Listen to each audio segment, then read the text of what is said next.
ଖ୍ରୀଷ୍ଟରେ ପ୍ରିୟ ଦର୍ଶକ ବନ୍ଧୁ, ପ୍ରଭୁ ଯୀଶୁଖ୍ରୀଷ୍ଟଙ୍କ ବହୁମୂଲ୍ୟ ନାମରେ ଆପଣଙ୍କୁ ନମସ୍କାର ଜଣାଇ ଆଜିର ପଥ ପ୍ରଦର୍ଶିକା କାର୍ଯ୍ୟକ୍ରମକୁ ସ୍ୱାଗତ କରୁଅଛି। ନିୟମିତ ଏହି କାର୍ଯ୍ୟକ୍ରମ ଦେଖୁଥାନ୍ତୁ ଓ ଆମ୍ଭମାନଙ୍କ ସହିତ ଫୋନରେ ଯୋଗାଯୋଗ ଜାରି ରଖିଥାନ୍ତୁ। ପ୍ରଭୁ ନିଶ୍ଚୟ ଆଶୀର୍ବାଦ କରିବେ। ଆମର ଗତ ଅଧ୍ୟୟନରେ ଆମେ ଦେଖିଥିଲୁ ଯେ ପ୍ରକୃତ ପ୍ରାର୍ଥନା ହେଉଛି ଆନ୍ତରିକ, ଗୋପନୀୟ ଏବଂ ସରଳ। ଏହା ପ୍ରଦର୍ଶନ ପାଇଁ କିମ୍ବା ବାରମ୍ବାର ବୃଥା ବାକ୍ୟ ଦୋହରାଇବା ପାଇଁ ନୁହେଁ। ଯୀଶୁ ଶିକ୍ଷା ଦେଇଥିଲେ ଯେ ବିଶ୍ୱାସୀମାନେ ପରମେଶ୍ୱରଙ୍କ ନିକଟକୁ ଜଣେ ପିତାଙ୍କ ପରି ଆସିପାରିବେ ଏବଂ ଦୈନନ୍ଦିନ ଆବଶ୍ୟକତା, କ୍ଷମା, ସୁରକ୍ଷା ଓ ମାର୍ଗଦର୍ଶନ ପାଇଁ ତାଙ୍କ ଉପରେ ଭରସା କରିପାରିବେ। ଖ୍ରୀଷ୍ଟ କେବଳ ସାଂସାରିକ ସମ୍ପଦ ସଞ୍ଚୟ କରିବା ବିରୁଦ୍ଧରେ ଚେତାବନୀ ଦେଇଥିଲେ ଏବଂ ସ୍ୱର୍ଗୀୟ ବିଷୟଗୁଡ଼ିକରେ ନିବେଶ କରିବାକୁ ବିଶ୍ୱାସୀମାନଙ୍କୁ ଉତ୍ସାହିତ କରିଥିଲେ।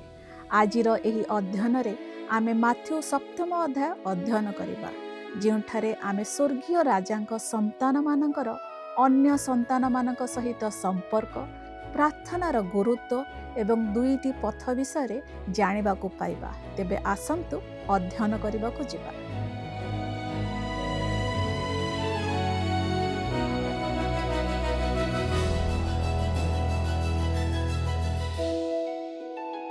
ଖ୍ରୀଷ୍ଟରେ ପ୍ରିୟ ଦର୍ଶକ ବନ୍ଧୁ ନମସ୍କାର। ଆଜି ଆମେ ମାଥ୍ୟୁ ଲିଖିତ ସୁସମାଚାର ତାର 7 ପର୍ବ ଉପରେ ଅଧ୍ୟୟନ କରିବା। ଏହି ପର୍ବରେ ପ୍ରାର୍ଥନା ଦ୍ୱାରା ରାଜାଙ୍କ ସନ୍ତାନ ସହିତ ରାଜାଙ୍କ ସନ୍ତାନମାନଙ୍କ ସମ୍ପର୍କ ଗଢ଼ିବା, 2 ପଥ ବିଷୟରେ ଶେଷ ଚେତାବନୀ, ଭଣ୍ଡ ଭାବବାଦୀ, ମିଥ୍ୟା ସ୍ୱୀକାରୋକ୍ତି ଓ 2 ମୂଳଦୁଆ ଉପରେ ଆଲୋଚନା କରିବା। ଆମକୁ ଅନ୍ୟର ବିଚାର ନ କରିବା ବିଷୟରେ କୁହାଯାଇଛି। ମାଥ୍ୟୁ 7 ପର୍ବ ତାର 1 ଏବଂ 2 ପଦରେ ଲେଖା ଅଛି, ତୁମ୍ଭେମାନେ ଯେପରି ବିଚାରିତ ନ ହେବ ଏଥିପାଇଁ ବିଚାର କର ନାହିଁ, କାରଣ ଯେଉଁ ବିଚାରରେ ବିଚାର କର ସେହି ବିଚାରରେ ତୁମ୍ଭେମାନେ ବିଚାରିତ ହେବ। ପୁଣି ଯେଉଁ ମାପରେ ମାପ କର ସେହି ମାପରେ ତୁମମାନଙ୍କୁ ମପାଇ ଦିଆଯିବ। ଏହି ପଦକୁ ପ୍ରକୃତରେ ଭୁଲ ବୁଝନ୍ତି।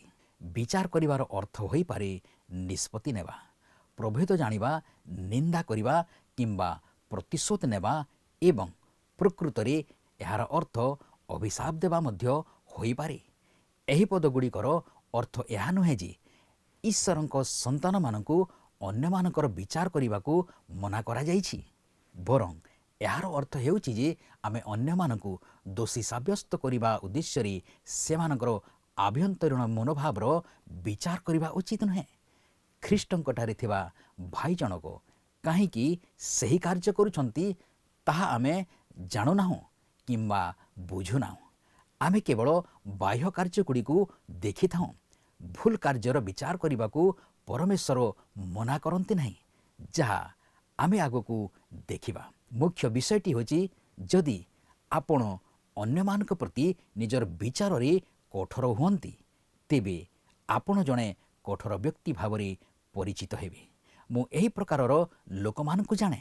ମୁଁ ନିଶ୍ଚିତ ଯେ ଆପଣ ମଧ୍ୟ ଜାଣନ୍ତି। ହୁଏତ ଏପରି କହିବା ଶୁଣିଥିବେ, ସେ ଯାହା କହୁଛନ୍ତି ସେଥିପ୍ରତି ଧ୍ୟାନ ଦିଅନ୍ତୁ ନାହିଁ। ସେ କେବେ ବି କାହା ବିଷୟରେ ଭଲ କଥା କୁହନ୍ତି ନାହିଁ। ଦେଖନ୍ତୁ, ସେ ଯେଉଁଭଳି ଭାବରେ ଅନ୍ୟମାନଙ୍କର ବିଚାର କରନ୍ତି ସେହି ଅନୁସାରେ ହିଁ ତାଙ୍କର ବିଚାର କରାଯାଉଛି। ଆମ ପ୍ରଭୁ ଏହି ପଦଗୁଡ଼ିକରେ ଏହା ହିଁ କହୁଛନ୍ତି। ମାଥ୍ୟୁ 7 ପର୍ବ ତାର 3 ପଦରେ ଲେଖା ଅଛି, ଆଉ କାହିଁକି ତୁମ୍ଭ ଭାଇର ଆଖିରେ ଥିବା କୁଟା ଟିକକ ଦେଖୁଅଛ, କିନ୍ତୁ ତୁମ୍ଭ ନିଜ ଆଖିରେ ଯେଉଁ କଡ଼ି କାଠ ଅଛି ତାହା ଭାବି ଦେଖୁନାହଁ। ସେ ଆପଣଙ୍କ ଭାଇଙ୍କ ଆଖିରେ ଥିବା କୁଟ ଟିକକ ସହିତ ଆପଣଙ୍କ ନିଜ ଆଖିରେ ଥିବା କଡ଼ି କାଠକୁ ତୁଳନା କରୁଛନ୍ତି। ଏହି କଡ଼ି କାଠ ହେଉଛି ଅନ୍ୟକୁ ସମାଲୋଚନା କରିବାର ମନୋଭାବ। ଯେତେବେଳେ ଏହି ବିଷୟ ଆପଣଙ୍କ ଦୃଷ୍ଟିଶକ୍ତିକୁ ଅବରୋଧ କରୁଛି, ସେତେବେଳେ ଆପଣ ଅନ୍ୟ ଜଣେ ଭାଇର ଛୋଟ ପାପର ବିଚାର କରିବା ପରିସ୍ଥିତିରେ ନାହାନ୍ତି।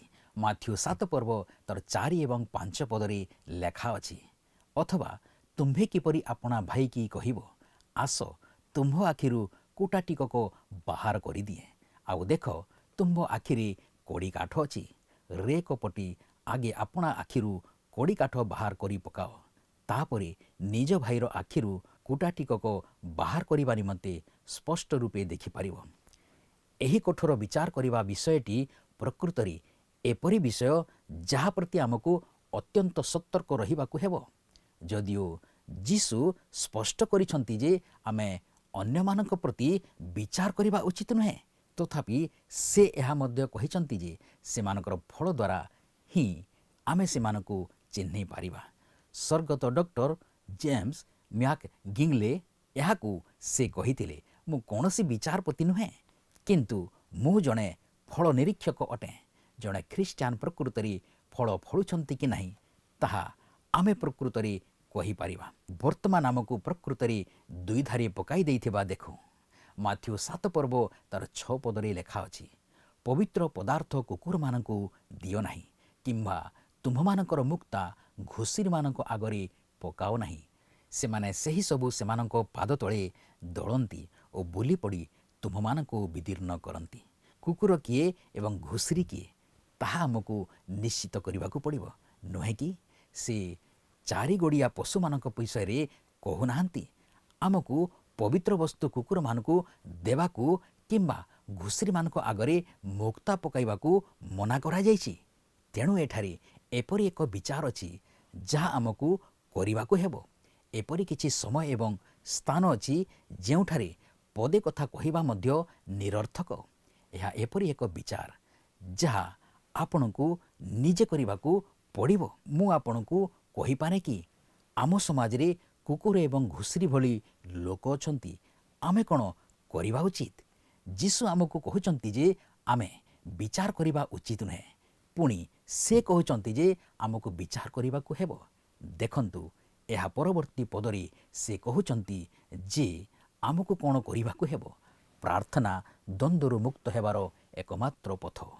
ମାଥ୍ୟୁ 7 ପର୍ବ ତାର 7 ଏବଂ 8 ପଦରେ ଲେଖା ଅଛି, ମାଗ, ସେଥିରେ ତୁମମାନଙ୍କୁ ଦିଆଯିବ, ଖୋଜ, ସେଥିରେ ତୁମ୍ଭେମାନେ ସନ୍ଧାନ ପାଇବ, ଦ୍ୱାରରେ ମାର, ସେଥିରେ ତୁମ୍ଭମାନଙ୍କ ନିମନ୍ତେ ଫିଟାଇ ଦିଆଯିବ। କାରଣ ଯେ କେହି ମାଗେ ସେ ପାଏ, ଯେ ଖୋଜେ ସେ ସନ୍ଧାନ ପାଏ ଓ ଯେ ଦ୍ୱାରରେ ମାରେ ତାହା ନିମନ୍ତେ ଫିଟାଇ ଦିଆଯାଏ। ଜଣେ ଈଶ୍ୱରଙ୍କ ସନ୍ତାନ ଏହି ଜଗତର ଲୋକଙ୍କୁ ଚିହ୍ନିବା ଓ ସେମାନଙ୍କ ସହ କିପରି ମିଶିବା, ତାହା ହେଉଛି ସବୁଠାରୁ ବଡ଼ ସମସ୍ୟା। ପ୍ରତିଦିନ ଆମେ ରାଜକୁମାର ଏବଂ ଗରିବ, ଭଦ୍ର ଏବଂ ଦୁଷ୍ଟ ଲୋକ ତଥା ପ୍ରକୃତ ଏବଂ ଭଣ୍ଡ ବିଶ୍ୱାସୀମାନଙ୍କ ଗହଣରେ ରହୁଁ। କିଛି ଲୋକଙ୍କୁ ଆମର ବନ୍ଧୁତା ଏବଂ ସାହାଯ୍ୟ ଦରକାର। ଆମକୁ ମଧ୍ୟ ସେମାନଙ୍କର ଆବଶ୍ୟକତା ଅଛି। ସେମାନଙ୍କୁ ଆପଣାର କରିବା ଉଚିତ। କିନ୍ତୁ ଅନ୍ୟମାନେ ଅତିଶୟ ଦୁଷ୍ଟ ଏବଂ ସେମାନେ ଆମକୁ ନଷ୍ଟ କରିଦେବେ। ତେଣୁ ଆମକୁ ସେମାନଙ୍କୁ ନିଜଠାରୁ ଦୂରେଇ ରଖିବାକୁ ହେବ। ଆମେ ଏହା କିପରି ଜାଣିବା? ମାଗ, ଖୋଜ ଏବଂ ଦ୍ୱାରରେ ଆଘାତ କର। ଏହି ପଦଗୁଡ଼ିକ ପ୍ରକୃତରେ ଏହି ସମସ୍ୟା ଆଡ଼କୁ ଇଙ୍ଗିତ କରେ। ଯଦିଓ ଏହି ପଦଗୁଡ଼ିକ ଅନ୍ୟାନ୍ୟ ପରିସ୍ଥିତିରେ ମଧ୍ୟ ବ୍ୟବହାର କରାଯାଇପାରେ, ତଥାପି ଏହି ସମସ୍ୟା ସହିତ ସମ୍ପର୍କ ରହିଛି। ଜଣେ ପାଳକ ଏପରି କହିବା ମୁଁ ଶୁଣିଛି, ପାଳକ ଯେଉଁ ସ୍ଥାନରେ କାର୍ଯ୍ୟ କରୁଥିଲେ ପ୍ରତିଦିନ ନୂଆ ଲୋକମାନଙ୍କର ସାକ୍ଷାତ ହେଉଥିଲା, ଏପରିକି ବିଜାତିମାନଙ୍କ ସହିତ ମଧ୍ୟ ସାକ୍ଷାତ ହେଉଥିଲା। ଏପରି କିଛି ଲୋକ ଥିଲେ ଯେଉଁମାନେ ମୁହଁରେ ପ୍ରଶଂସା କରୁଥିଲେ କିନ୍ତୁ ପଛରେ ଛୁରୀ ମାରୁଥିଲେ। ତେଣୁ ସେ ପ୍ରତିଦିନ ଘରୁ ବାହାରିବା ସମୟରେ ପ୍ରାର୍ଥନା କରି ବାହାରନ୍ତି ଯେ ପ୍ରଭୁ ଜ୍ଞାନ ଦିଅ, ଯେପରି ପ୍ରତ୍ୟେକଙ୍କୁ ମୁଁ ଜାଣିପାରିବି। ଆପଣ ଜାଣି ଆଶ୍ଚର୍ଯ୍ୟ ହେବେ ଯେ କେତେଥର ଲୋକେ ବୋକା ବନାଇଛନ୍ତି। ଏହା ମନୋହର ବିଷୟ ନୁହେଁ କି? ଆଦ୍ୟ ମଣ୍ଡଳୀରେ ପିତର ଜାଣିଥିଲେ ହନାନୀୟ ଓ ସଫିରା ମିଛ କହୁଛନ୍ତି, ଯାହା ପ୍ରେରିତ 5 ପର୍ବ ତାର 1-11 ପଦରେ ଲେଖା ଅଛି। ଯଦି ମିଛ କହନ୍ତି ଆମେ ଜାଣିପାରିବା ନାହିଁ। ଆଦ୍ୟ ମଣ୍ଡଳୀରେ ଯେପରି ସେମାନେ ଆତ୍ମା ଚିହ୍ନି ପାରୁଥିଲେ, ଆମେ ଜାଣିପାରିବା ନାହିଁ। ମୁଁ ବିଶ୍ୱାସ କରେ ଏହା ଏକ ଦାନ କେବଳ ଅଳ୍ପ ଲୋକଙ୍କ ପାଖରେ ଦେଖାଯାଏ। ଏହା ଗୁରୁତ୍ୱପୂର୍ଣ୍ଣ ଯେ ପ୍ରାର୍ଥନା ଦ୍ୱାରା ଆମେ ଆତ୍ମା ଚିହ୍ନି ପାରିବା। ଆପଣ ଯେତେବେଳେ ନୂଆ ବନ୍ଧୁଙ୍କ ସହିତ ଦେଖା ହୁଏ, ଆପଣ କେବେ ପ୍ରଭୁଙ୍କ ନିକଟରେ ପ୍ରାର୍ଥନା କରିଛନ୍ତି କି ସେହି ବ୍ୟକ୍ତିଙ୍କ ବିଷୟରେ ଜାଣିବା ନିମନ୍ତେ? ଏହା କରିବା ଉତ୍ତମ ବିଷୟ ଅଟେ। ପରବର୍ତ୍ତୀ ପଦ ଆମକୁ କହେ ଯେ ଈଶ୍ୱର ଏହିସବୁ ବିଷୟରେ ଆମକୁ ସାହାଯ୍ୟ କରିବେ। ମାଥ୍ୟୁ 7 ପର୍ବ ତାର 9 ପଦରୁ 11 ପଦରେ ଲେଖା ଅଛି, କିମ୍ବା ତୁମମାନଙ୍କ ମଧ୍ୟରେ ଏପରି କେଉଁ ଲୋକ ଅଛି ଯେ ନିଜ ପୁଅ ରୁଟି ମାଗିଲେ ତାହାକୁ ପଥର ଦେବ, କିଏ ବା ମାଛ ମାଗିଲେ ତାହାକୁ ସାପ ଦେବ? ଏଣୁ ତୁମ୍ଭେମାନେ ଦୁଷ୍ଟ ହେଲେ ସୁଦ୍ଧା ଯେବେ ଆପଣା ଆପଣା ପିଲାମାନଙ୍କୁ ଉତ୍ତମ ଉତ୍ତମ ଦାନ ଦେଇ ଜାଣ, ତେବେ ତୁମମାନଙ୍କର ସ୍ୱର୍ଗସ୍ଥ ପିତା ତାହାଙ୍କ ଛାମୁରେ ମାଗିବା ଲୋକମାନଙ୍କୁ କେତେ ଅଧିକ ରୂପେ ଉତ୍ତମ ଉତ୍ତମ ବିଷୟ ନ ଦେବେ। ବର୍ତ୍ତମାନ ସୁବର୍ଣ୍ଣ ନିୟମ ଏହି ଅଂଶରେ ଦେଖୁ। ମାଥ୍ୟୁ 7 ପର୍ବ ତାର 12 ପଦରେ ଲେଖା ଅଛି, ଅତଏବ ଲୋକମାନେ ତୁମମାନଙ୍କ ପ୍ରତି ଯାହା ସବୁ କରନ୍ତୁ ବୋଲି ଇଚ୍ଛା କର, ତୁମ୍ଭେମାନେ ମଧ୍ୟ ସେମାନଙ୍କ ପ୍ରତି ସେହି ସବୁ କର, କାରଣ ଏହା ହିଁ ବ୍ୟବସ୍ଥା ଓ ଭାବବାଦୀମାନଙ୍କ ଧର୍ମଶାସ୍ତ୍ରର ସାର। ଠିକ୍ ଅଛି, ଯେତେବେଳେ ଆପଣ କୌଣସି ନୂଆ ବ୍ୟକ୍ତିଙ୍କୁ ଭେଟନ୍ତି, ଆପଣ ସେମାନଙ୍କ ସହ କିପରି ବ୍ୟବହାର କରିବେ? ଆପଣ ଜାଣିନାହାନ୍ତି ଆପଣଙ୍କୁ ବିଚାର କରିବାକୁ ମନା କରାଯାଇଛି, କିନ୍ତୁ ଯଦି ସେ ଜଣେ କୁକୁର କିମ୍ବା ଘୁଷୁରୀ ଅର୍ଥାତ୍ ସମ୍ମାନସ୍ପଦ ବ୍ୟକ୍ତି ହୋଇନଥାନ୍ତି, ତେବେ ଆପଣଙ୍କୁ ତାହା ଜାଣିବାକୁ ହେବ। ଆଜିକାଲି ଆପଣଙ୍କୁ ଭଣ୍ଡ ଲୋକଙ୍କ ଠାରୁ ସାବଧାନ ରହିବାକୁ ପଡ଼ିବ। ତେଣୁ ଆପଣ କ'ଣ କରିବେ? ଏହାକୁ ପ୍ରାର୍ଥନାର ବିଷୟ ବୋଲି ମନେ କରନ୍ତୁ। ତେଣୁ ଅନ୍ୟମାନେ ତୁମମାନଙ୍କ ପ୍ରତି ଯେପରି ବ୍ୟବହାର କରନ୍ତୁ ବୋଲି ତୁମ୍ଭେମାନେ ଇଚ୍ଛା କର, ତୁମ୍ଭେମାନେ ମଧ୍ୟ ସେମାନଙ୍କ ପ୍ରତି ସେହିପରି ବ୍ୟବହାର କର। ଏହା ହେଉଛି ସେହି ନୀତି, ସେହିପରି ଆପଣଙ୍କୁ ଚାଲିବାକୁ ହେବ। ତେଣୁ ଶବ୍ଦଟି ସବୁଠାରୁ ଗୁରୁତ୍ୱପୂର୍ଣ୍ଣ। ଏହା ସୁବର୍ଣ୍ଣ ନିୟମ ସହିତ ତା ପୂର୍ବରୁ କୁହାଯାଇଥିବା କଥା ଯୋଡ଼ିଥାଏ, ଅର୍ଥାତ୍ ଏହା ପ୍ରାର୍ଥନା ଉପରେ ଆଧାରିତ। ଏହିସବୁ ବିଷୟ ଏକାଠି ମିଶି ସମ୍ପୂର୍ଣ୍ଣ ବିଷୟ ହୋଇଥାଏ। ସୁବର୍ଣ୍ଣ ନିୟମକୁ ଅଲଗା କରି କୁହନ୍ତୁ ନାହିଁ ଯେ ଆପଣ ଏପରି ଜୀବନ ବିତାଉଛନ୍ତି। ପ୍ରଭୁ କ'ଣ କହୁଛନ୍ତି ତାହା ବୁଝନ୍ତୁ। ଯେତେବେଳେ ଆମେ ମାଗୁଁ, ଖୋଜୁଁ ଏବଂ ଦ୍ୱାରରେ ଆଘାତ କରୁଁ, କେବଳ ସେତେବେଳେ ହିଁ ଆମେ ସୁବର୍ଣ୍ଣ ନିୟମର ଆଲୋକରେ ଜୀବନ ବିତାଇବାକୁ ସକ୍ଷମ ହେଉ। ଆମେ 2ଟି ପଥ ବିଷୟ ଚିନ୍ତା କରିବା। ମାଥ୍ୟୁ 7 ପର୍ବ ତାର 13 ଏବଂ 14 ପଦରେ ଲେଖା ଅଛି, ସଂକୀର୍ଣ୍ଣ ଦ୍ୱାର ଦେଇ ପ୍ରବେଶ କର, କାରଣ ସର୍ବନାଶକୁ ଘେନିଯିବା ଦ୍ୱାର ଓସାର ଓ ପଥ ପ୍ରଶସ୍ତ, ପୁଣି ତାହା ଦେଇ ପ୍ରବେଶ କରିବା ଲୋକେ ଅନେକ। ଆଉ ଜୀବନକୁ ଘେନିଯିବା ଦ୍ୱାର ସଂକୀର୍ଣ୍ଣ ଓ ପଥ ଦୁର୍ଗମ, ପୁଣି ତାହାର ସନ୍ଧାନ ପାଇବା ଲୋକେ ଅଳ୍ପ।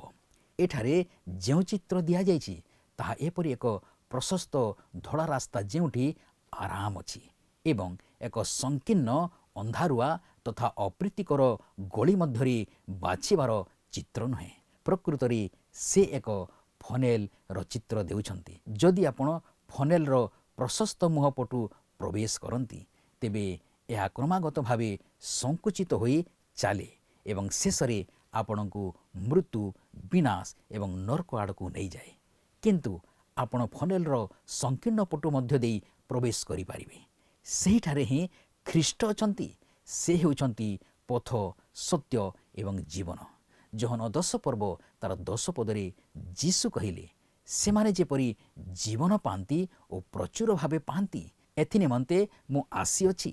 ଯେତେ ଦୂରକୁ ଆପଣ ତାଙ୍କ ସହିତ ଚାଲିବେ, ଆପଣ ସେତିକି ପ୍ରଶସ୍ତ ପଥ ମଧ୍ୟ ଦେଇ ଯିବେ। ଆପଣଙ୍କର ମନେ ଥିବ ଜେହେଜିକଲଙ୍କ ଭାବବାଣୀ ଯାହା 47 ପର୍ବରେ ଲେଖା ଅଛି।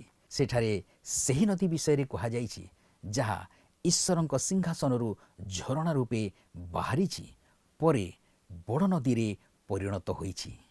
ତାହା ହିଁ ଈଶ୍ୱରଙ୍କ ଲୋକମାନଙ୍କ ଚିତ୍ର ଅଟେ। ପ୍ରତିଦିନ ପ୍ରଶସ୍ତ ହେବାରେ ଲାଗେ। ତାହା ହିଁ ପ୍ରଭୁ ଯୀଶୁ ଏଠାରେ କହୁଛନ୍ତି। ମାଥ୍ୟୁ 7 ପର୍ବ ତାର 15 ଏବଂ 16 ପଦରେ ଲେଖା ଅଛି, ଭଣ୍ଡ ଭାବବାଦୀମାନଙ୍କ ଠାରୁ ସାବଧାନ ହୋଇଥାଅ। ସେମାନେ ମେଣ୍ଢା ବେଶରେ ତୁମମାନଙ୍କ ପାଖକୁ ଆସନ୍ତି, କିନ୍ତୁ ଅନ୍ତରରେ ସେମାନେ ହିଂସ୍ରକ ବାଘ। ସେମାନଙ୍କ ଫଳ ଦ୍ୱାରା ତୁମ୍ଭେମାନେ ସେମାନଙ୍କୁ ଚିହ୍ନିବ। ଲୋକମାନେ କି କଣ୍ଟା ଗଛରୁ ଦ୍ରାକ୍ଷାଫଳ କିମ୍ବା କାନକୋଳି ଗଛରୁ ଡିମ୍ବିରି ଫଳ ତୋଳନ୍ତି। ଇସ୍ରାଏଲିଆମାନଙ୍କୁ ଭଣ୍ଡ ଭାବବାଦୀମାନଙ୍କ ବିଷୟରେ ସତର୍କ କରାଯାଇଥିଲା ଓ ମଣ୍ଡଳୀକୁ ଭଣ୍ଡ ଶିକ୍ଷକମାନଙ୍କ ବିଷୟରେ ସତର୍କ କରାଯାଇଥିଲା। କିନ୍ତୁ 2 ଜଣଙ୍କୁ ମେଣ୍ଢା ବେଶରେ ଆସିବେ ବୋଲି କୁହାଯାଇଛି। ଦ୍ୱିତୀୟ ପିତର 2 ପର୍ବ ତାର 1ରେ ଲେଖା ଅଛି, କିନ୍ତୁ ଲୋକମାନଙ୍କ ମଧ୍ୟରେ ଭଣ୍ଡ ଭାବବାଦୀମାନେ ମଧ୍ୟ ଉତ୍ପନ୍ନ ହେଲେ, ସେହିପରି ତୁମମାନଙ୍କ ମଧ୍ୟରେ ସୁଦ୍ଧା ଭଣ୍ଡ ଶିକ୍ଷକମାନେ ଉତ୍ପନ୍ନ ହେବେ। ସେମାନେ ବିନାଶଜନକ ଭ୍ରାନ୍ତ ମତ ଗୁପ୍ତରେ ପ୍ରଚଳନ କରି ସେମାନଙ୍କର କ୍ରୟକର୍ତ୍ତା ପ୍ରଭୁଙ୍କୁ ହିଁ ସ୍ୱୀକାର କରିବେ। ପୁଣି ଆପଣମାନଙ୍କର ଆକସ୍ମିକ ସର୍ବନାଶ ଘଟାଇବେ। ଆମେ ସେମାନଙ୍କର ଫଳ ଦ୍ୱାରା ସେମାନଙ୍କୁ ଚିହ୍ନିବା। ଆମେ ସେମାନଙ୍କ ବିଷୟରେ ସାବଧାନ ହେବାକୁ ହେବ। ମାଥ୍ୟୁ 7 ପର୍ବ ତାର 21 ପଦରେ ଲେଖା ଅଛି, ମୋତେ ପ୍ରଭୁ ପ୍ରଭୁ ବୋଲି ଡାକନ୍ତି, ଏପରି ପ୍ରତ୍ୟେକ ସ୍ୱର୍ଗ ରାଜ୍ୟରେ ପ୍ରବେଶ କରିବେ ନାହିଁ, ମାତ୍ର ଯିଏ ମୋର ସ୍ୱର୍ଗସ୍ଥ ପିତାଙ୍କ ଇଚ୍ଛା ସାଧନ କରି ସେ ପ୍ରବେଶ କରିବ। ଆପଣ ଚାରିଆଡ଼େ ବୁଲି ସୁବର୍ଣ୍ଣ ନିୟମ ଅନୁସାରେ ଚାଲିଛନ୍ତି ବୋଲି ବଡ଼ ବଡ଼ କଥା କହିପାରନ୍ତି, କିନ୍ତୁ ପ୍ରକୃତ କଥା ହେଉଛି ଆପଣ ସ୍ୱର୍ଗସ୍ଥ ପିତାଙ୍କ ଇଚ୍ଛା ପୂରଣ କରିଛନ୍ତି କି?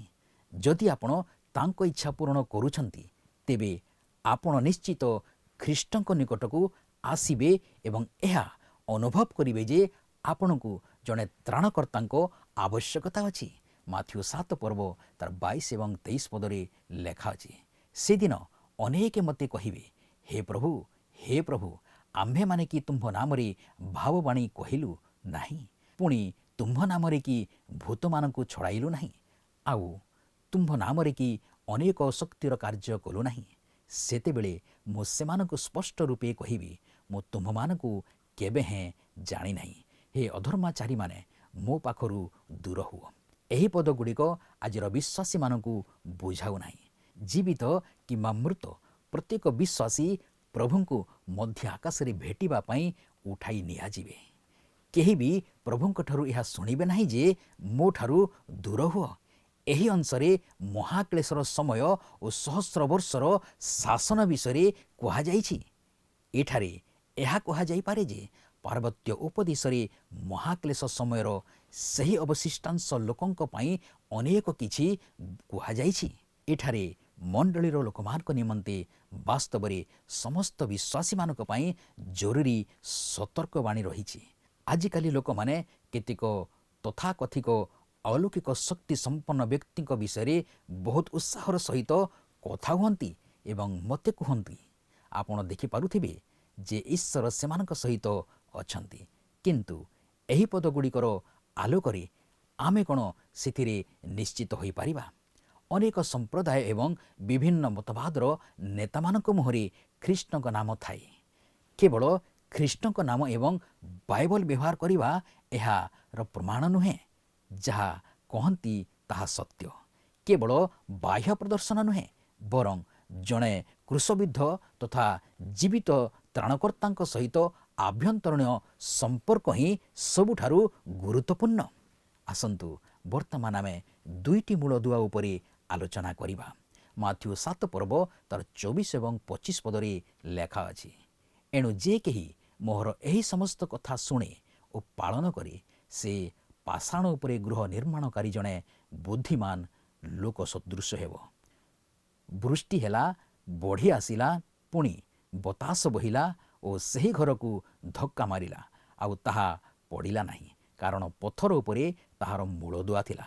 ଯଦି ଆପଣ ଖ୍ରୀଷ୍ଟଙ୍କ ନିକଟକୁ ଆସିଛନ୍ତି, ଖ୍ରୀଷ୍ଟ ଆପଣଙ୍କ ମୂଳଦୁଆ ଅଟନ୍ତି। 1 କରନ୍ଥୀୟ 3 ପର୍ବ ତାର 11 ପଦ କହେ, କାରଣ ଯେଉଁ ଭିତ୍ତିମୂଳ ସ୍ଥାପିତ ହୋଇଅଛି, ତାହା ବ୍ୟତୀତ ଅନ୍ୟ ଭିତ୍ତିମୂଳ କେହି ସ୍ଥାପନ କରିପାରେ ନାହିଁ। ସେହି ଭିତ୍ତିମୂଳ ଯୀଶୁଖ୍ରୀଷ୍ଟ। ଯେତେବେଳେ ଆପଣ ଖ୍ରୀଷ୍ଟଙ୍କ ଉପରେ ନିର୍ଭର କରନ୍ତି, ଆପଣ ଖ୍ରୀଷ୍ଟଙ୍କଠାରେ ଭିତ୍ତିମୂଳ ସ୍ଥାପନ କରନ୍ତି। ପବିତ୍ର ଆତ୍ମାଙ୍କ ଉପରେ ଆଉଜି ପଡ଼ି ଯେତେବେଳେ ଜୀବନ ଗଢ଼ିବା ଆରମ୍ଭ କରିବେ, ବାଇବଲ ଅନୁଯାୟୀ ଆପଣ ସୁନା, ରୂପା ଓ ବହୁମୂଲ୍ୟ ପ୍ରସ୍ତରରେ ଗଢ଼ିପାରିବେ। କିନ୍ତୁ ଆଉ ଏକ ପ୍ରକାରର ଗୃହ ବିଷୟରେ କହେ। ମାଥ୍ୟୁ 7 ପର୍ବ ତାର 26 ଏବଂ 27 ପଦରେ ଲେଖା ଅଛି, ଆଉ ଯେ କେହି ମୋହର ଏହି ସମସ୍ତ କଥା ଶୁଣି ପାଳନ କରେ ନାହିଁ, ସେ ବାଲୁକା ଉପରେ ଗୃହ ନିର୍ମାଣକାରୀ ଜଣେ ମୂର୍ଖ ଲୋକ ସଦୃଶ ହେବ। ବୃଷ୍ଟି ହେଲା, ବଢ଼ି ଆସିଲା, ପୁଣି ବତାସ ବହିଲା ଓ ସେହି ଘରକୁ ଧକ୍କା ମାରିଲା, ଆଉ ତାହା ପଡ଼ିଗଲା, ପୁଣି ତାହାର ପତନ ଭୟଙ୍କର ହେଲା। ବାଲୁକା କ'ଣ? ମନୁଷ୍ୟର ଉତ୍ତମ କାର୍ଯ୍ୟ ଓ ମନୁଷ୍ୟର ପ୍ରଚେଷ୍ଟା, ଆମ ଜୀବନର ପୁରୁଣା ଦୁର୍ବଳତା। ମୁଁ ଆପଣଙ୍କୁ କହିବାକୁ ଚାହୁଁଛି ଯେ ଯାହା ଶରୀର ଆପଣଙ୍କୁ ଦିଏ ତାଠାରୁ ଅଧିକ କିଛି ଆବଶ୍ୟକ। ମାଥ୍ୟୁ ଏହି ବିଭାଗକୁ ଏପରି କହି ଶେଷ କରୁଛନ୍ତି। ମାଥ୍ୟୁ 7 ପର୍ବ ତାର 28 ଏବଂ 29 ପଦରେ ଲେଖା ଅଛି, ଯୀଶୁ ଏହିସବୁ କଥା ଶେଷ କରନ୍ତି। ଲୋକସମୂହ ତାହାଙ୍କ ଶିକ୍ଷାରେ ଆଶ୍ଚର୍ଯ୍ୟାନ୍ୱିତ ହେଲେ, କାରଣ ସେ ସେମାନଙ୍କର ଶାସ୍ତ୍ରୀମାନଙ୍କ ପରି ଶିକ୍ଷା ନ ଦେଇ ଅଧିକାର ପ୍ରାପ୍ତ ବ୍ୟକ୍ତିଙ୍କ ପରି ସେମାନଙ୍କୁ ଶିକ୍ଷା ଦେଉଥିଲେ। ଏହି ଭାଗଟି ଆମକୁ ଶିକ୍ଷା ଦିଏ ଯେ ପ୍ରକୃତ ପ୍ରଭାବଶାଳୀ ଶିକ୍ଷା କେବଳ ପଢ଼ା କଥାର ପୁନରାବୃତ୍ତି ନୁହେଁ, ବରଂ ଏହା ନିଜର ଅନୁଭୂତି ଏବଂ ସତ୍ୟର ଅଧିକାର ଉପରେ ଆଧାରିତ ହେବା ଉଚିତ। ପ୍ରଭୁ ଯୀଶୁ ଏପରି ଜଣେ ଶିକ୍ଷକ ଥିଲେ। ସେ ସମ୍ପୂର୍ଣ୍ଣ ଅଧିକାର ସହିତ ଶିକ୍ଷା ଦେଉଥିଲେ। ସେ ପୁରୁଣା କଥାକୁ ଦୋହରାଉ ନଥିଲେ। ଆପଣଙ୍କୁ ଏବଂ ମୋତେ ମଧ୍ୟ ଏହା ସ୍ୱୀକାର କରିବାକୁ ହେବ ଯେ ଯେପର୍ଯ୍ୟନ୍ତ ଆମେ ଈଶ୍ୱରଙ୍କ ବାକ୍ୟର ଅଧିକାର ସହିତ କହିନାହୁଁ ଏବଂ ଯେପର୍ଯ୍ୟନ୍ତ ଆମେ ଏହାକୁ ଈଶ୍ୱରଙ୍କ ବାକ୍ୟ ବୋଲି ବିଶ୍ୱାସ କରିନାହୁଁ, ସେ ପର୍ଯ୍ୟନ୍ତ ଆମ ପାଖରେ କହିବା ପାଇଁ ମୂଲ୍ୟବାନ ବୋଲି କିଛି ନାହିଁ। ମୁଁ ଏପରି ଜଣେ ବ୍ୟକ୍ତିଙ୍କ କଥା ଶୁଣିବାକୁ ଚାହେଁ ନାହିଁ, ଯିଏ ମୋତେ କେବଳ କିଛି କାଳ୍ପନିକ ମତବାଦ ଜଣାଇବେ, ଯାହାକୁ ସେ ନିଜେ କେବେ ପରୀକ୍ଷା କରିନାହାନ୍ତି କିମ୍ବା ସେ ବିଷୟରେ ବାସ୍ତବରେ କିଛି ଜାଣିନାହାନ୍ତି। ଆଜି ଆମ ପାଖରେ ଜଣାଇବା ପାଇଁ ସୁସମାଚାର ଅଛି। ପରିତ୍ରାଣର ଏକ ବାର୍ତ୍ତା ଅଛି। ଆମେ ଜାଣୁ ଯେ ଏହା କାମ କରେ, କାରଣ ଏହା ଆମ ଜୀବନରେ କାମ କରିଛି। ଆମେ ଏହାକୁ ଅନ୍ୟମାନଙ୍କ ଜୀବନରେ ମଧ୍ୟ କାର୍ଯ୍ୟକାରୀ ହେବାର ଦେଖୁଛୁ, ଯେଉଁମାନେ ଖ୍ରୀଷ୍ଟଙ୍କ ନିକଟକୁ ଆସିଛନ୍ତି। ମୋର ପ୍ରିୟ ବନ୍ଧୁ, ପାର୍ବତ୍ୟ ଉପଦେଶ ହେଉଛି ପବିତ୍ର ଧର୍ମଶାସ୍ତ୍ରର ଗୌରବମୟ ଭାଗ। ଏହାକୁ ଅଣଦେଖା କରନ୍ତୁ ନାହିଁ।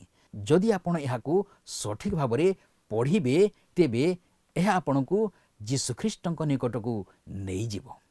ଏହି ଉପଦେଶ ଗୁଡ଼ିକର ମାନଦଣ୍ଡରେ ପହଞ୍ଚିବାର ଆପଣ କିପରି ବିଫଳ ହେଉଛନ୍ତି, ଏହି ଶିକ୍ଷା ସେହି ମାନଦଣ୍ଡରେ ପହଞ୍ଚିବାରେ ସାହାଯ୍ୟ କରିବ। ଆପଣ ଅନୁଭବ କରିବେ ଯେ ଆପଣ ଦୁର୍ବଳ ଅଟନ୍ତି। ଏହା ଆପଣଙ୍କୁ ପରିତ୍ରାଣ ନିମନ୍ତେ ଖ୍ରୀଷ୍ଟଙ୍କ ନିକଟକୁ ନେଇଯିବ। ଯେତେବେଳେ ଆପଣ ଖ୍ରୀଷ୍ଟଙ୍କୁ ପରିତ୍ରାଣକର୍ତ୍ତା ଭାବରେ ଗ୍ରହଣ କରିବେ, ସେ ଆପଣଙ୍କୁ ପବିତ୍ର ଆତ୍ମା ପ୍ରଦାନ କରିବେ, ଯିଏ ଆପଣଙ୍କୁ ଏହି ଉଚ୍ଚତର ମାନଦଣ୍ଡ ଅନୁଯାୟୀ ଜୀବନ କାଟିବାରେ ସମର୍ଥ କରିବେ। ପ୍ରିୟ ଦର୍ଶକ ବନ୍ଧୁ, ମୁଁ ଆଶା କରେ ଆଜିର ଅଧ୍ୟୟନଟି ଆପଣଙ୍କୁ ନିଶ୍ଚୟ ଭଲ ଲାଗିଥିବ। ଆଜି ତ ଆମ ସମୟ ଶେଷ ହେଲାଣି। ପରବର୍ତ୍ତୀ କାର୍ଯ୍ୟକ୍ରମରେ ପୁଣି ଥରେ ଆପଣଙ୍କ ସହିତ ସାକ୍ଷାତ ହେବ। ଆପଣଙ୍କ ଠାରୁ ବିଦାୟ ନେବା ପୂର୍ବରୁ ଆସନ୍ତୁ ପ୍ରାର୍ଥନା କରିବା। ପବିତ୍ର ଦୟାଳୁ ସ୍ୱର୍ଗସ୍ଥ ପିତା, ଆମେ ତୁମକୁ ଧନ୍ୟବାଦ ଦେଉଛୁ। ଆଜିର ସୁନ୍ଦର ବାକ୍ୟ ଦ୍ୱାରା ଆମମାନଙ୍କୁ ତୁମେ କଥା କହିଅଛ। ଆଜିର ବାକ୍ୟ ମଧ୍ୟରେ ଯାହା କିଛି ପ୍ରଭୁ ଆମେ ଶିକ୍ଷା ଲାଭ କରିଅଛୁ, ସେ ସମସ୍ତ ବିଷୟକୁ ବୁଝିବା ନିମନ୍ତେ ଆମମାନଙ୍କୁ ତୁମେ ସାହାଯ୍ୟ କର। ପବିତ୍ର ପ୍ରିୟ ପ୍ରଭୁ, ଆଗାମୀ ଦିନମାନଙ୍କରେ ମଧ୍ୟ ପ୍ରଭୁ ତୁମରି ବାକ୍ୟ ପ୍ରତି ଯେପରି ଆମେ ମନୋଯୋଗୀ ହେବୁ, ତୁମର ବାକ୍ୟର ନିଗୂଢ଼ ତତ୍ତ୍ୱକୁ ଯେପରି ବୁଝିପାରିବୁ, ସେହିପରି ଆମମାନଙ୍କୁ ତୁମେ ସାହାଯ୍ୟ କର। ଆମ ପ୍ରତ୍ୟେକ ଦର୍ଶକ ଭାଇ ଭଉଣୀମାନଙ୍କୁ ତୁମେ ଆଶୀର୍ବାଦ କର। ସେମାନଙ୍କର ଯତ୍ନ ତତ୍ତ୍ୱ ତୁମେ ନିଅ। ଗୌରବ ସମ୍ଭ୍ରମ ମହିମା କେବଳ ତୁମକୁ ଦେଇ ପ୍ରଭୁ ଯୀଶୁଙ୍କର ବହୁମୂଲ୍ୟ ନାମରେ ଏହି ପ୍ରାର୍ଥନା ଉତ୍ସର୍ଗ କରୁଅଛୁ। ଆମେନ୍। ବହୁତ ବହୁତ ଧନ୍ୟବାଦ। ପ୍ରଭୁ ଆପଣମାନଙ୍କୁ ଆଶୀର୍ବାଦ କରନ୍ତୁ।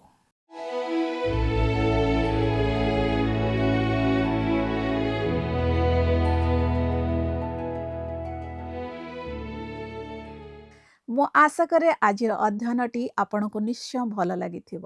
ଏହି ଅଧ୍ୟୟନରୁ ଆମେ ଶିଖିଲୁ ଯେ ଯୀଶୁ ଅନ୍ୟମାନଙ୍କୁ କଠୋର ଭାବେ ବିଚାର କରିବା ବିରୁଦ୍ଧରେ ଚେତାବନୀ ଦେବା ସହିତ ବିଶ୍ୱାସୀମାନଙ୍କୁ ଆତ୍ମିକ ବିବେକ ବ୍ୟବହାର କରିବାକୁ ମଧ୍ୟ ଶିକ୍ଷା ଦେଇଛନ୍ତି। ଅନ୍ୟର ସମାଲୋଚନା କରିବା ପୂର୍ବରୁ ଆମକୁ ପ୍ରଥମେ ନିଜର ଦୋଷ ସଂଶୋଧନ କରିବା ଉଚିତ ଏବଂ ଲୋକଙ୍କ ସହିତ ବ୍ୟବହାର କରିବା ସମୟରେ ଜ୍ଞାନ ପାଇଁ ପ୍ରାର୍ଥନା ଉପରେ ନିର୍ଭର କରିବା ଉଚିତ। ଯୀଶୁ ଦୁଇଟି ପଥ ବିଷୟରେ ମଧ୍ୟ କହିଛନ୍ତି, ପ୍ରଶସ୍ତ ପଥ ଯାହା ବିନାଶ ଆଡ଼କୁ ନେଇଯାଏ ଏବଂ ସଂକୀର୍ଣ୍ଣ ପଥ ଯାହା ତାଙ୍କ ମାଧ୍ୟମରେ ଜୀବନ ଆଡ଼କୁ ନେଇଯାଏ। ପରବର୍ତ୍ତୀ ଅଧ୍ୟୟନରେ ଆମେ ପାର୍ବତ୍ୟ ଉପଦେଶ ପରିପ୍ରେକ୍ଷୀ ବିଷୟରେ ଅଧ୍ୟୟନ କରିବା। ଏହି କାର୍ଯ୍ୟକ୍ରମରେ ଆପଣଙ୍କ ମନରେ ଯଦି କିଛି ପ୍ରଶ୍ନ ଥାଏ, ତେବେ ଆମ ସହିତ ଯୋଗାଯୋଗ କରନ୍ତୁ। ଆମେ ଆପଣଙ୍କ ଫୋନ୍ କଲ୍ର ଅପେକ୍ଷାରେ ଅଛୁ। ଈଶ୍ୱର ଆପଣଙ୍କୁ ଆଶୀର୍ବାଦ କରନ୍ତୁ। ରହିଲୁ, ନମସ୍କାର। ମୋ ସାଥେ ପ୍ରଭୁ ତୁମେ ଚାଲୁଅଛ ଏ ଦୀର୍ଘ ଜୀବନ ପଥେ, ମୋ ପାଶେ ଯୀଶୁ ତୁମେ ରହିଅଛ, କି ଆଶ୍ଚର୍ଯ୍ୟ ପ୍ରେମ ସତେ। ମୋ ସାଥେ ପ୍ରଭୁ ତୁମେ ଚାଲୁଅଛ ଏ ଦୀର୍ଘ ଜୀବନ ପଥେ, ମୋ ପାଶେ ଯୀଶୁ ତୁମେ ରହିଅଛ, कि आश्चर्य प्रेम सते धूଳି ଠାରୁ ହୀନ ମୁଁ ଯେ କରିନ ତୁଚ୍ଛ ମତେ ଏ ଯାଏ ବୋହି ଆଣିଛ ମତେ କି ଅତୁଲ୍ୟ ପ୍ରେମ ସତେ ଏ ଯାଏ ବୋହି ଆଣିଛ ମତେ କି ଅତୁଲ୍ୟ ପ୍ରେମ ସତେ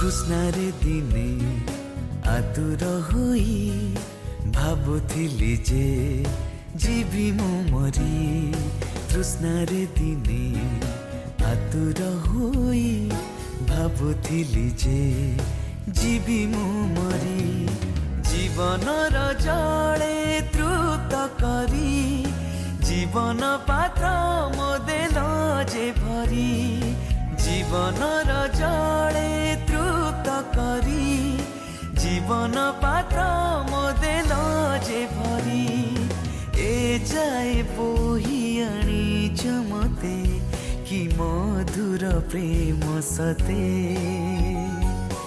ଏ ଯାଏ ବୋହି ଆଣିଛ ମତେ କି ମଧୁର ପ୍ରେମ ସତେ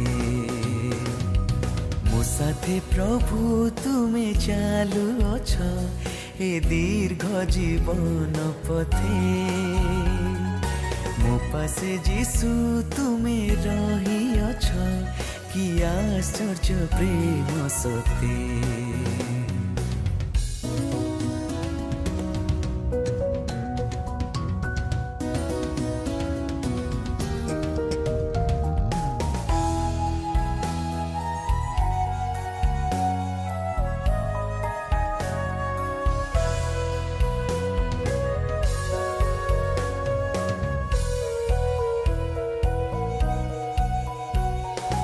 ଭ୍ରାନ୍ତିରେ ଏକ ପଥିକ ପରି ହଜିଲି ବିଜନ କାନ୍ତାରେ ଘୁରି ଭ୍ରାନ୍ତିରେ ଏକ ପଥିକ ପରି ହଜିଲି ବିଜନ କାନ୍ତାରେ ଘୁରି ଜୀବନର ପଥେ ନେଲ ତୋଳି। ଗତ ପ୍ରଶ୍ନର ଉତ୍ତରଟି ହେଉଛି ସି। ଖ୍ରୀଷ୍ଟଙ୍କ ମୂଳଦୁଆ ଉପରେ ଜଣେ ବିଶ୍ୱାସୀ କିପରି ଏକ ମୂଲ୍ୟବାନ ଜୀବନ ନିର୍ମାଣ କରିପାରିବ? ଏ.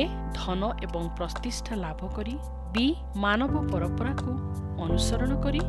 ସି. ପବିତ୍ର ଆତ୍ମାଙ୍କ ନିକଟରେ ସମର୍ପଣ କରି। ଡି. ବ୍ୟକ୍ତିଗତ ଶକ୍ତି ଉପରେ ନିର୍ଭର କରି। ଏହି ପ୍ରଶ୍ନର ଉତ୍ତର ଆସନ୍ତାକାଲି ସନ୍ଧ୍ୟା 6ଟା ମଧ୍ୟରେ ଅପସନ୍ ମଧ୍ୟରୁ ସଠିକ୍ ଉତ୍ତର ବାଛି ଆପଣଙ୍କ ନାମ ଓ ସମ୍ପୂର୍ଣ୍ଣ ଠିକଣା ସହିତ 9777221415 ଫୋନ୍ ନମ୍ବରରେ SMS କିମ୍ବା ହ୍ୱାଟ୍ସଆପ୍ ଦ୍ୱାରା ଆମକୁ ଜଣାଇବାକୁ ଅନୁରୋଧ। ଯଦି ଆପଣଙ୍କୁ ଆମ କାର୍ଯ୍ୟକ୍ରମ ଭଲ ଲାଗୁଛି ତେବେ 0444908126ରେ ମିସ୍ଡ କଲ୍ ଦେଇ ବିଜୟୀ ହୋଇପାରିବେ। ଗତ ସପ୍ତାହର ବିଜୟ ଦର୍ଶକ ବନ୍ଧୁ ହେଲେ ଭୁବନେଶ୍ୱରରୁ ସୁଜାତା ମୁଦୁଲି।